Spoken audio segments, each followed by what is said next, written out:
Assalamualaikum warahmatullahi wabarakatuh. Kami di sini kelompok 8 Ekonomi Manajerial yang beranggotakan Radri Kurnianing Tias, Ikra Dina Bakti, Lilis Wahyuningsih, dan Heri Setiawan akan mempresentasikan mengenai penaksiran dan peramalan biaya. Penaksiran biaya jangka pendek. Terdapat 3 metode penaksiran fungsi biaya jangka pendek.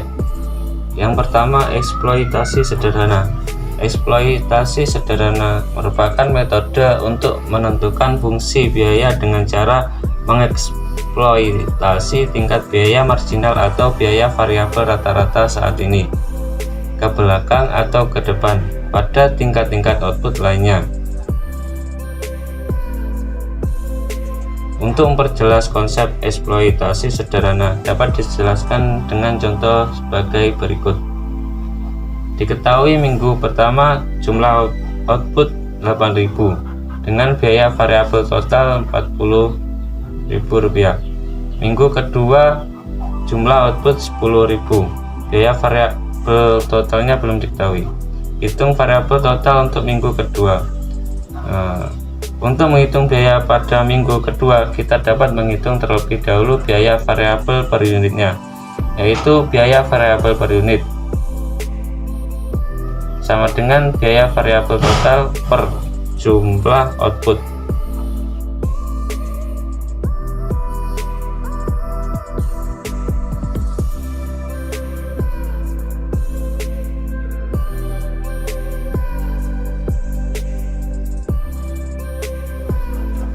Langkah berikutnya adalah menghitung tambahan biaya variabel yang disebabkan adanya pertambahan jumlah output yang diproduksi. Menghitung tambahan biaya variabel adalah sebagai berikut. Tambahan jumlah output sama dengan output minggu kedua dikurangi output minggu pertama.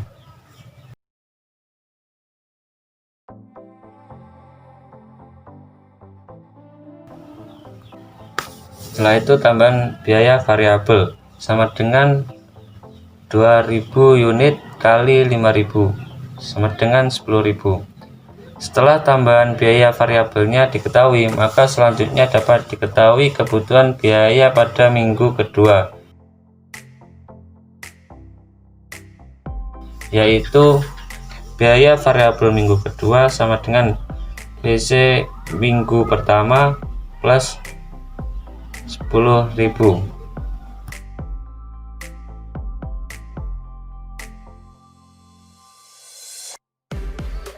Yang selanjutnya, nomor 2 adalah analisis gradient. Menurut Arsyad, pada tahun 2011, analisis gradient merupakan analisis yang bertujuan untuk mengetahui tingkat perubahan biaya total pada interval output tertentu.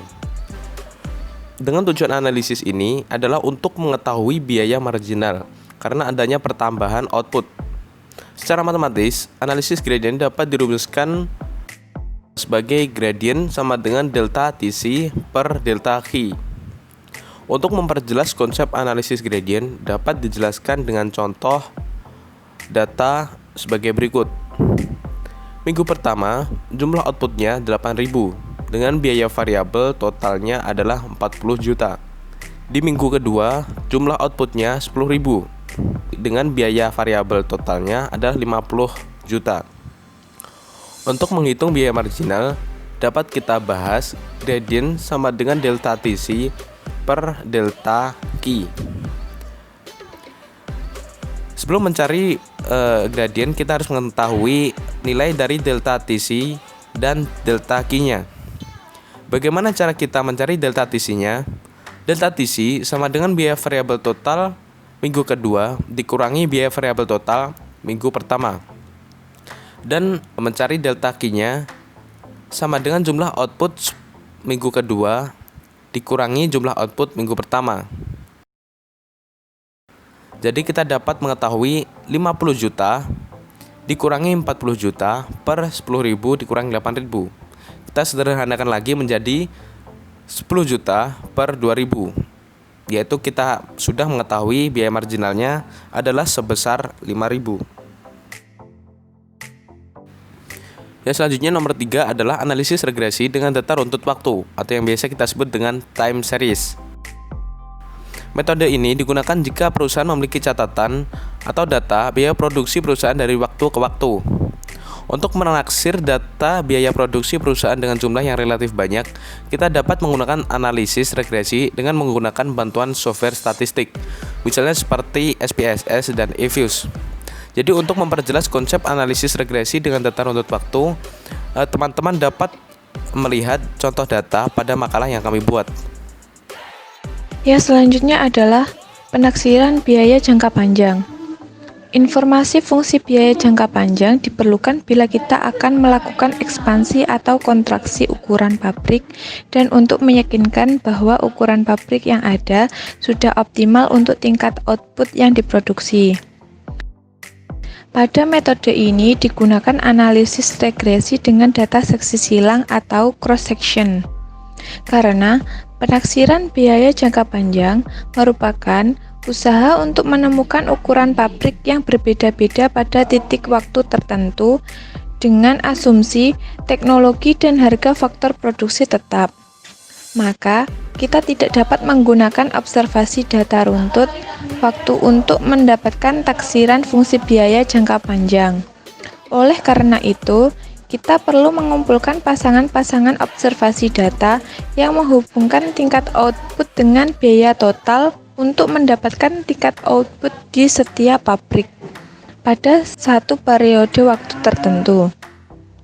Ada dua pokok masalah dalam penggunaan data seksi silang bagi penaksiran kurva rata-rata jangka panjang, yaitu yang pertama, masalah yang timbul karena observasi yang dikumpulkan sama sekali tidak merupakan titik-titik pada kurva biaya rata-rata jangka panjang atau LRAC. Yang kedua, masalah yang timbul karena banyak pabrik yang tidak dapat beroperasi pada tingkat harga dan produktivitas faktor produksi yang sama. Di sini, yang perlu diperhatikan adalah bahwa pengukuran tingkat output aktual atau tingkat output pada periode tersebut harus sesuai dengan tingkat biaya aktual untuk menghasilkan tingkat output tersebut untuk setiap pabrik yang diteliti. Selanjutnya, saya akan menjelaskan tentang peramalan biaya. Peramalan biaya diperlukan apabila keputusan-keputusan yang akan kita ambil mencangkup tingkat biaya untuk periode-periode yang akan datang. Peramalan biaya untuk tingkat produksi yang berbeda-beda untuk periode yang akan datang memerlukan keterangan tentang perubahan efisiensi dalam proses produksi fisik ditambah perubahan nilai pokok dari faktor-faktor produksi yang digunakan dalam proses. Terdapat faktor-faktor yang dapat menentukan peramalan biaya di masa mendatang. Yang pertama, perubahan produktivitas faktor produksi, yaitu adanya perubahan produktivitas faktor produksi seperti peningkatan kapasitas mesin produksi, akan dapat dijadikan dasar untuk meramalkan biaya produksi perusahaan di masa yang akan datang. Kedua, perubahan harga faktor atau input produksi, yaitu adanya perubahan harga faktor atau input produksi seperti peningkatan harga mesin produksi yang baru. Juga dapat dijadikan dasar untuk meramalkan biaya produksi perusahaan di masa yang akan datang.